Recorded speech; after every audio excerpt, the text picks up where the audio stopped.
Hello guys, nandito kami ngayon sa Lynn's Mulberry's Backyard Garden dito sa Barangay Mabuhay, General Santos City.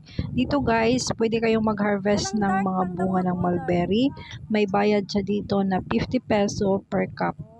Ayan, yung hawak-hawak ng apo ko, yan ang 50 pesos. Pag 1 kilo naman yung basket na kukunin ninyo, 350 siya guys, 350 pesos. Pero talagang mag-i-enjoy yung mga bata dito sa pag-pick ng mga bunga ng mulberries. Yung mulberries, guys, pag nakikita niyo, 'di ba? May mga kulay red at saka dark color. Yung dark color, talagang matamis na matamis siya, guys. Pero yung medyo red ang color, ano yun siya? Maasim-asim na matamis. Pero masarap pa rin din siya. Maraming benefits ito sa ating health. Ang mulberries, guys, maganda ito sa may mga diabetes at saka yung may mga problema sa kanilang kidneys. Yan. Bawal kumain dito habang nag-harvest pero hindi talaga maiwasan guys na kumakain sila yung mga bata. O ayan, si Laika at saka yung kapitbahay nila sa Mabuhay. Sabi ni Elijah, ano daw, older sister niya daw yung kasama namin. Pero marami kaming kasama dyan guys, yung mga pinsan ng ng asawa ng anak ko. Yan. Talagang mag-enjoy yung mga bata dito guys sa mulberries. Mag-harvest sila ng mulberries. Yan. Diba? Yung cup yan, pag mapuno mo 50. Pero yung apo ko, pagkatapos niya mapuno, gusto niya pang kumuha ulit ng isang cup. Tapos kinuhanan ko na lang siya nung basket na 1 kilo. Kaya gumastos kami dito ng mahigit 1,000. Pero talagang nabusog at nag-enjoy yung lahat. Ay, napurgat ko. Hapit ako nabutang sa baba. Dami-dami guys. Pero maliit lang ito siya guys. Siguro mga 500 square meters lang yung area. Pero siyempre dikit-dikit naman yung pagkatanim nila. At talagang maraming bunga. Yan o, yung anak ko kumain na. Sabing bawal kumain eh. Talaga matutukso kang kumain. Ayan. Sarap-sarap niyan guys. Alam nyo nag-enjoy talaga kami dyan. Tapos paglabas namin, bumili ako ng seedlings, yung pangtanim namin. 5 piraso lang kasi tag 100 yung isa. So 5 lang yung binili ko. Kasi baka wala kaming mataniman doon kasi marami kaming alagang kambing. Baka kakainin ng kambing. Kaya yan lang. 5 muna yung binili ko. Tapos pag gusto mong bumili ng malalaki na puno, yung nasa malaking pot, yun siya, mayroong 300, 500, mayroong ding 1,000 ang puno. Pero yun ready to mag-bear ng fruits. Yung mga malalaking puno nila tag 800, 1,000 ganun.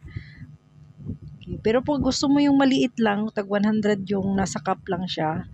Pero mabubuhay naman daw yun. Hindi ko pa alam kung nabuhay yung sa bahay.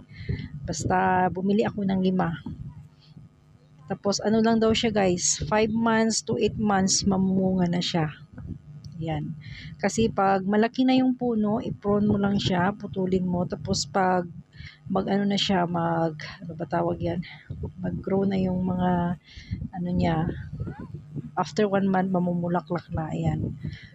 So mabilis lang pala siya buhayin guys. Kaya nagtanong-tanong ako doon sa nagtanim, si may-ari, kung paano siya alagaan. Sabi niya, manood lang daw sa YouTube para malaman. Pero yung sa amin, binili namin buhay na yun. Yan o, dami-daming bunga guys. Marami din na pumupunta dito para mag-picking ng mga bunga. So talagang mag-enjoy pag may mga bata kayong kasama dito guys, talagang mag-enjoy sila sa pangunguha ng mga bunga ng mulberries.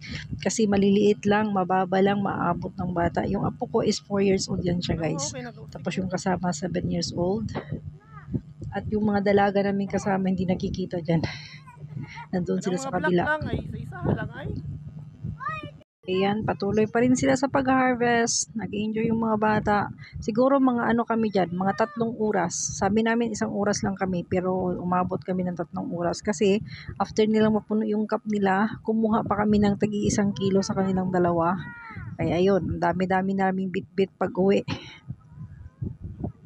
Pero masarap siya kainin guys. Yun na nga lang naging dinner ko, hindi ko kumain ng dinner. na. So, ang dami-dami talagang bunga guys, oh. Diba? Mag-i-enjoy ka talaga dyan sa ano, sa tingin-tingin lang, kahit tingin-tingin lang, ma-enjoy mo talaga yung mga ano, panguha ng mulberry.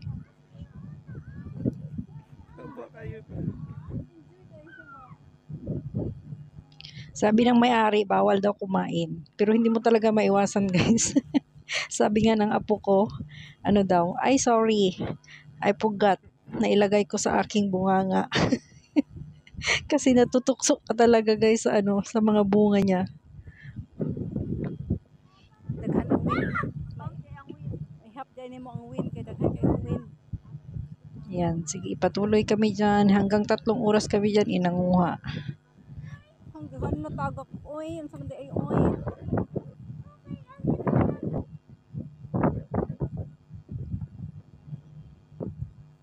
Ari pala yo. Isa-isa lang kay malata, imuhon pug kisliton. Isa-isa lang good pagkuha. Ayo isabay.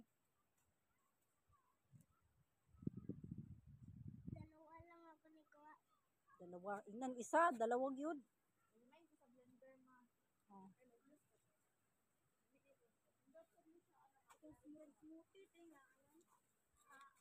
Isa ka isa lang lay kay mapislit nimo ano malata. Yung kalay, hi guys, welcome to my vlog. Ari oh, oy oy, ari oh. Tabangan din ako. Ito lay oh, ari lay oh. Ari lay oh, oh. Tabangan ako sila be. Naforgat ko, hapit na ako nabutang sa baba. Diri lay na ana. Ari lay oh, ilay dya. Ara oh. Ay, nagal kay dire. Sa likod. Oy, i-shoot.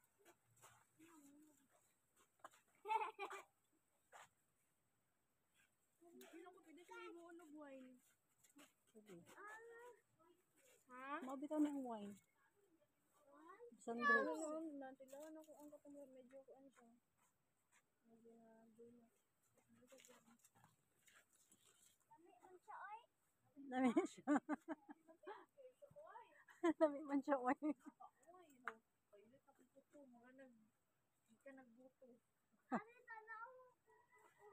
Lay, asan ba sit lay? Lay, basket mo. Nakoy ako, apakoy. Dito ko na biyo kay mayabo na ron, sayang ba? Kasi sila dyan, wala na kusog.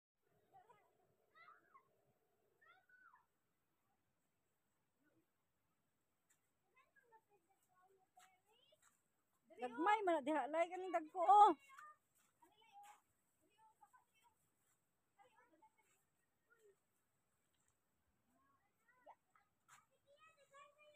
Dari kiyang oh, dahan kiyang. Yan oh. Maabot mo yan.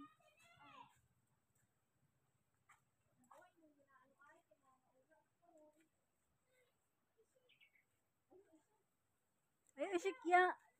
Ano? Saban kay ilay niya. Kay mahulog ang mga bunga kung isik nimo. Challenge me.